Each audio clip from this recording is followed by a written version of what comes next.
વાત સુરતમાં શાળાના પ્રેમ પ્રકરણમાં બનેવીની હત્યા થઈ છે। આરોપીઓએ પ્રમોદ નામના યુવકનું અપહરણ કરી હત્યા કરી। પ્રમોદનો સાળો ધનંજય યુવતીને ભગાડી જતા અપહરણ કર્યું। શાળાને યુવતી સાથે પ્રેમ હોવાની વાત પ્રમોદને જાણ હતી।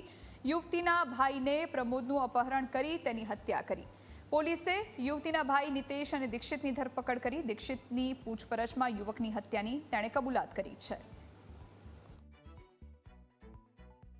શાળાએ અને મોતની સજા મળી જીજાજીને। શાળો એક યુવતીને લઈને ફરાર થયો હતો અને યુવતીના પરિવારના સભ્યોએ આ બાબતનો જે રોષ છે તે જીજાજી પર ઠાલવ્યો અને જે યુવકનું અપહરણ કરી તેની હત્યા નિપજાવી હતી।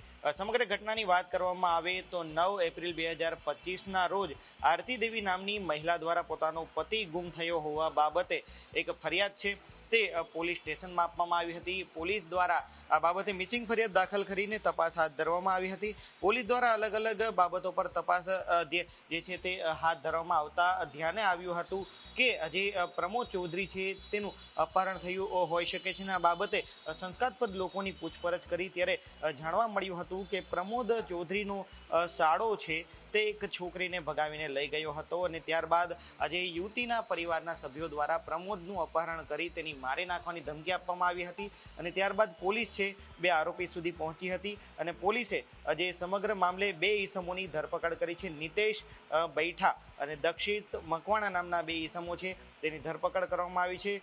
નિતેશ છે તે ખોડિયારનગર બરોડા પ્રેસ્ટેજનો રહેવાસી છે અને જે દક્ષિત છે તે પણ આજે ખોડિયારનગર ભાતની વાડીનો રહેવાસી છે। મહત્વની વાત કહી શકાય કે આજે ઈસમોએ યુવતીના પરિવારના સભ્યો સાથે મળીને પહેલા તો પ્રમોદનું અપહરણ કર્યું, ત્યારબાદ તેની જે છે તે હત્યા કરી નાખી હતી અને પ્રમોદની લાશ છે તે કેનાલમાં ફેંકી દીધી હતી। જોકે કાપોદ્રા પોલીસે હાલ લાશનો કબજો મેળવ્યો છે અને આ 2 આરોપીની ધરપકડ કરી છે। એટલે કે પ્રેમ શાળાએ કર્યો અને તેનું પરિણામ ભોગવવું પડ્યું। જીજાજીને યુવતીના પરિવારના સભ્યોએ પ્રમોદ ચૌધરીની હત્યા કરી।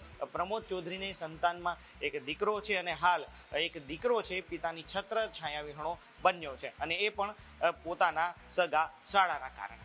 કેમેરા પર્સન કે જી વઘાસિયા મિત્રો પાપરા ન્યૂઝ કેપિટલ।